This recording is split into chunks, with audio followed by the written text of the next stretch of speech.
જય હિન્દ વિદ્યાર્થી મિત્રો, ફોરેસ્ટ ગાર્ડની પરીક્ષાની તૈયારી તમે પૂરજોશમાં કરી રહ્યા હશો, પણ આ પરીક્ષા જ્યારે નજીકના ભવિષ્યમાં આવી રહી છે તો એમાં ક્યાંક ને ક્યાંક તમને એ પ્રશ્ન પણ થઈ રહ્યો હશે કે સાહેબ આ પરીક્ષા પૂરી થાય પછી ફોરેસ્ટનું ગ્રાઉન્ડ ક્યારે આવશે, અને ફોરેસ્ટનું ગ્રાઉન્ડ છે એ જો આવવાનું છે, તમે બધા જાણો છો કે આવવાનું જ છે, તો એ આવનાર પરીક્ષાના ગ્રાઉન્ડ માટે છે કઈ કઈ બાબતો અત્યારથી ધ્યાને લેવી જોઈએ કે જેના કારણે ફોરેસ્ટનું જે ગ્રાઉન્ડ છે એની ટફનેસ છે આપણે બધા જાણીએ છીએ, આપણા મગજમાં એક છબી છે કે ફોરેસ્ટનું ગ્રાઉન્ડ છે ટફ છે, પાસ કરવું સરળ નથી, તો કઈ કઈ એવી બાબતો છે જે અત્યારથી ધ્યાને લઈએ તો એના કારણે જે આપણને પરીક્ષામાં છે ત્યારે વધારે તકલીફ ના પડે અને પાસ કરવું છે સરળ બની જાય.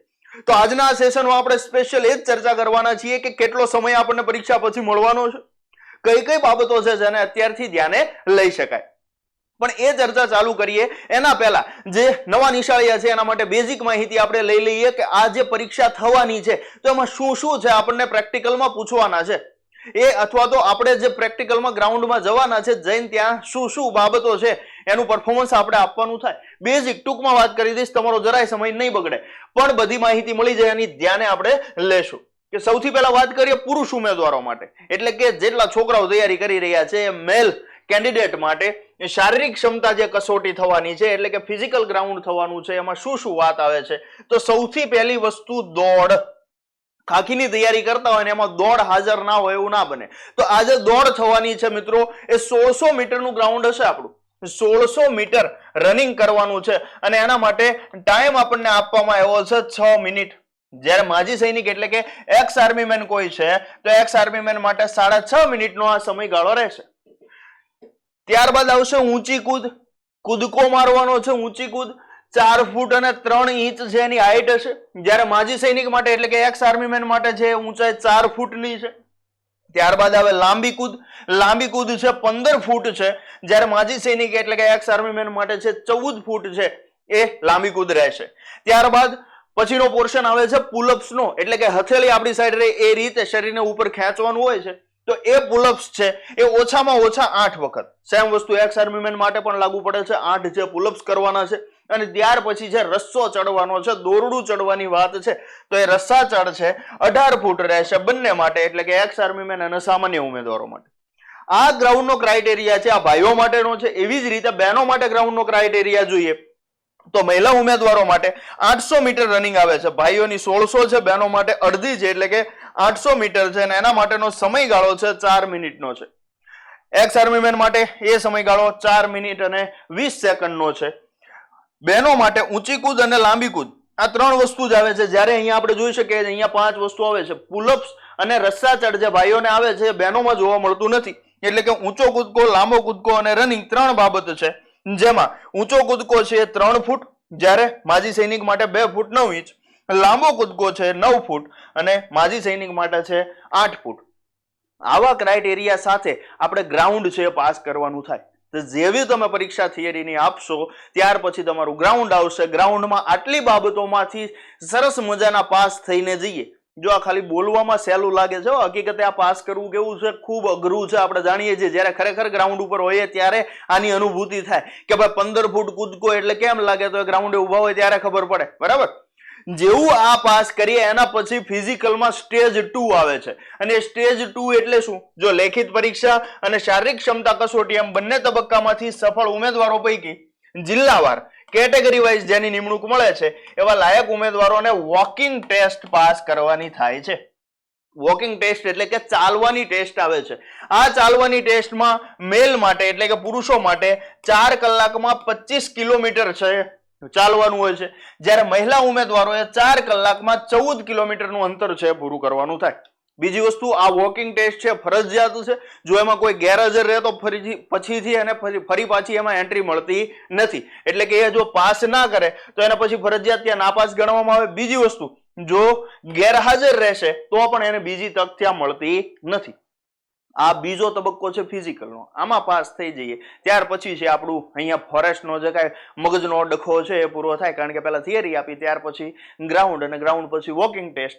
આ 3 તબક્કામાંથી પસાર થવાનું છે. એમાં પહેલો તબક્કો છે અત્યારે તમે એની તૈયારી કરી રહ્યા છો, એની સાથે સાથે મગજમાં આ તબક્કો પણ ધ્યાને લઈને ચાલતા હશો. ત્યારે એક મોટો પ્રશ્ન મગજમાં એ થાય કે પરીક્ષા અને શારીરિક કસોટી જે થવાની છે, પરીક્ષા તમારી પૂરી થાય અને શારીરિક કસોટી તમારી થવાની છે, એની વચ્ચેનો સાહેબ સમયગાળો કેટલો મળશે અમને? એનો સમયગાળો કેટલો મળશે? આ પ્રશ્ન તમને સ્વાભાવિકપણે થાય. તો પાછલી જે પરીક્ષાઓ થઈ છે એને ધ્યાને લઈને જો આનું એનાલિસિસ કરીએ, બહુ બેઝિક વસ્તુ છે, તમને સરળતાથી સમજાય એવી છે. તો આપણી પરીક્ષા છે ને એ 8 ફેબ્રુઆરીથી ચાલુ થાય છે. જો આના ગણિતમાં બહુ નહીં પડીએ, સાવ સીધી સાદી વસ્તુ સમજીએ કે 8 ફેબ્રુઆરીથી પરીક્ષા થાય છે. અંદાજે સરેરાશ ગણવા જઈએ ને તો 10 દિવસ જેટલું, 10 દિવસ સુધી આપણી પરીક્ષા ચાલી શકે એવું આપણને લાગે છે. કેમ તો કે ભાઈ ઓનલાઈન પરીક્ષા થવાની છે, એક કરતા વધુ પાળીમાં આપણને પરીક્ષા આપવા માટે બોલાવે છે. તો કેન્ડિડેટ પ્રમાણે ગણતરી કરવા જઈએ તો 10 દિવસ સુધી આપણી થિયરીની પરીક્ષા છે ચાલે. એટલે 8 ફેબ્રુઆરીથી ગણવા જઈએ તો 18 ફેબ્રુઆરી થાય, છતાં 2 દિવસ વધારે ગણીને ચાલીએ તો 20 ફેબ્રુઆરી સુધીમાં આપણી જે થિયરીની પરીક્ષા છે એ થિયરીની પરીક્ષા છે પૂર્ણ થઈ જાય. બીજી વસ્તુ ધ્યાને લેવા જેવી એ છે કે આ જે પરીક્ષા થવા જઈ રહી છે એ ઓનલાઈન થવાની છે, કમ્પ્યુટર બેઝ થવાની છે. એટલે એનું રિઝલ્ટ છે, રિઝલ્ટ એ આવવામાં આપણે જાણીએ છીએ કે જરાય વાર લાગે નહીં. બીજી વસ્તુ ગુજરાત સરકાર ધારે તો સાંજે રિઝલ્ટ આપવું હોય તો આપી શકે, છતાં આપણે એના દિવસો ગણીને ચાલીએ કે ભાઈ 10 દિવસ મૂકી દઈએ. આને કેટલા દિવસ મૂકી દેવા છે? 10 દિવસ મૂકી દઈએ તો પણ આપણી પાસે 1 માર્ચ છે ત્યાં સુધીમાં આપણી સામે છે રિઝલ્ટ આવી જાય. બીજી વસ્તુ કે પાછળની જે ફોરેસ્ટ એક્ઝામ થઈ હતી એમાં જેવું રિઝલ્ટ આવ્યું એટલે તરત જ એમની ડિક્લેર ફિઝિકલની ટેસ્ટ જે લેવાની છે એની ડેટ છે ડિક્લેર થયેલી. તો ત્યારે ઉમેદવારોને ઘણા જેને છેલ્લે થિયરીનું પેપર આવેલું, રિઝલ્ટ આવેલું, શરૂઆતમાં જેનો વારો હોય એને 20 થી 25 દિવસનો સમયગાળો માંડ મળેલો. 20 થી 25 દિવસ કે જે દરમિયાન એની પરીક્ષા છે આવી ગઈ હોય, છતાં આપણે એવું ગણીને ચાલીએ તમને 1 માર્ચ થી લઈને મેક્સિમમ મૂકીએ, જો આ મિનિમમ વાત નથી, વધુમાં વધુ કદાચ તમને 1 એપ્રિલ સુધીનો સમયગાળો મળી જાય. આપણને પાછો પ્રશ્ન થાય સાહેબ ઉનાળામાં દોડાવે તેમ ઉનાળામાં પરીક્ષા એટલે ગઈ વખતની ફોરેસ્ટ લાસ્ટ ટાઈમની છે, ઉનાળામાં થયેલી ફિઝિકલ ટેસ્ટ, રાઈટ? તો આપણને 1 માર્ચ થી લઈને 1 એપ્રિલ સુધીનો સમયગાળો મળે એમ કહી શકાય. મેક્સિમમ વાત છે, બરાબર? આનાથી ઓછા દિવસોમાં પણ આપણી જે ટેસ્ટ છે આવી શકે. તો એવું કહી શકાય કે અત્યારે ફેબ્રુઆરી મહિનો છે એ આપણી પાસે આખો છે અને માર્ચ મહિનો આખો છે. જો આજના દિવસથી જ ગણીએ તો આપણી પાસે 2 મહિના આસપાસનો સમયગાળો છે. 2 મહિના આસપાસનો સમયગાળો છે. એમાં અત્યારે તમે થિયરીની પરીક્ષાઓમાં પડ્યા હશો એટલે ખાસ ફોકસ તમારું એના ઉપર હોય, ઉજાગરા કરતા હોય, વાંચતા હોય, બરાબર? તો અત્યારે ધ્યાને એ લઈએ કે આપણી પાસે વચ્ચે સમયગાળો મળશે, કેટલો મળશે? તો કે પરીક્ષા અને શારીરિક કસોટી વચ્ચે મિનિમમ આપણને 1 મહિનો, અને અત્યારથી ગણવા જઈએ 2 મહિના, એનાથી વધારે સમય આપણને મળવાનો નથી. બીજી વસ્તુ કે જો આપણે અત્યારથી આ બાબતો છે એને ધ્યાને લેવી હોય અથવા તો શારીરિક કસોટી છે એને મગજમાં લઈને ચાલતા હોય તો અત્યારથી શું કરવું જોઈએ? તો સૌથી પહેલી વસ્તુ કે જે કોઈ મિત્રો છે દોડી રહ્યા છે અને એનું રનિંગ છે એ ટાઈમમાં પૂરું થઈ જાય છે, ટાઈમ ટુ ટાઈમ પૂરું થઈ જાય છે, તો એને વધારે એફર્ટ્સ આપવાની જરૂર નથી, કારણ કે એના મેરિટમાં ક્યાંય ગણતરી થતી નથી. જેને ટાઈમિંગ સાથે રનિંગ પૂરું થઈ જાય છે, જેને લાંબી કૂદ થઈ જાય, જેને ઊંચી કૂદ થઈ જાય છે, તો અત્યારે ખાલી પ્રેક્ટિસ ચાલુ રાખે તો મોર ધેન ઇનફ કહેવાય. બીજી વસ્તુ કે જેને હજુ ચાલુ જ નથી કર્યું, ઘણા ઉમેદવારો એવા હશે જેને હજુ ચાલુ કર્યું નથી, તો આ ઉમેદવારોએ શું કરવાનું?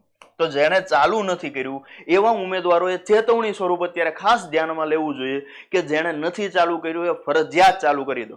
કારણ કે જો અત્યારે ચાલુ નહીં થયું તો આપણા જે તબક્કા છે, સૌથી પહેલું તો દોડ, 6 મિનિટમાં જ્યારે રનિંગ જે છે આપણે પૂરું કરવાનું થાય તો ત્યારનું એનું ટાઈમિંગ.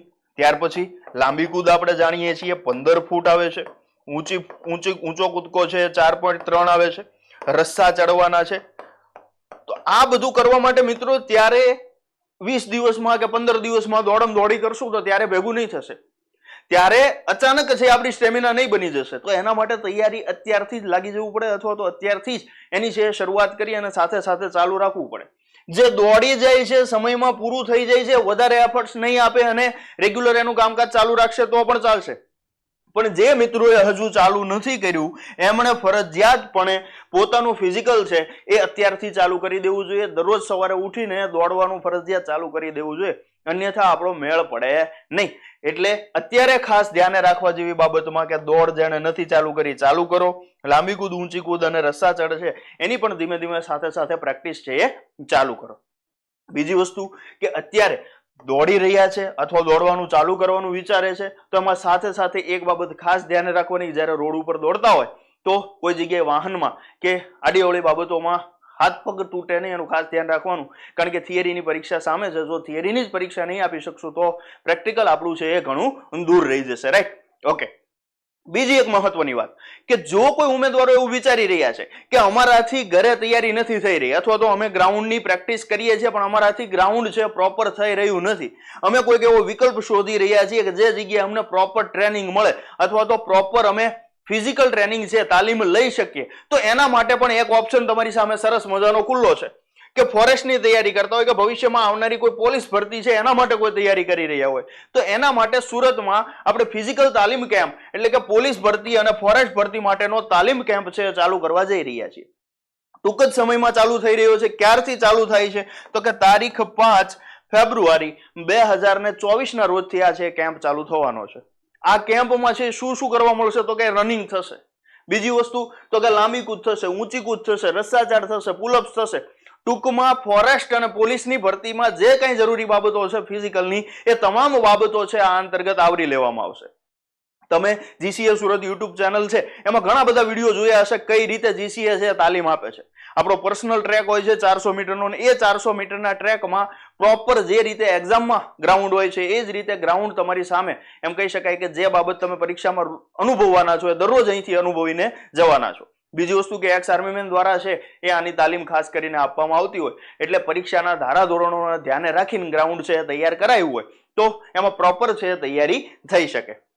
બીજી વસ્તુ કે કઈ રીતે જો એની એક ઝલક જોઈ શકાય કે ઊંચી કૂદ છે, લાંબી કૂદ છે, રસ્સા ચડ છે, રનિંગ, તો આ રીતે એક પ્રોપર વે થી જે તૈયારી તમારે કરવી હોય તો એ તૈયારી છે તમે કરી શકો છો. જો કોઈ ઉમેદવારો એવું ઈચ્છે છે કે અમારે જીસીએ માં આવી અને ફિઝિકલની તાલીમ છે લેવી છે અથવા તો પ્રેક્ટિકલ છે એની શરૂઆત કરવી છે તો ક્યારથી આવી શકે તો કે ભાઈ 5 ફેબ્રુઆરી 2024 થી ચાલુ થઈ રહ્યું છે. તમે કોલ કરીને માહિતી છે મેળવી શકો છો.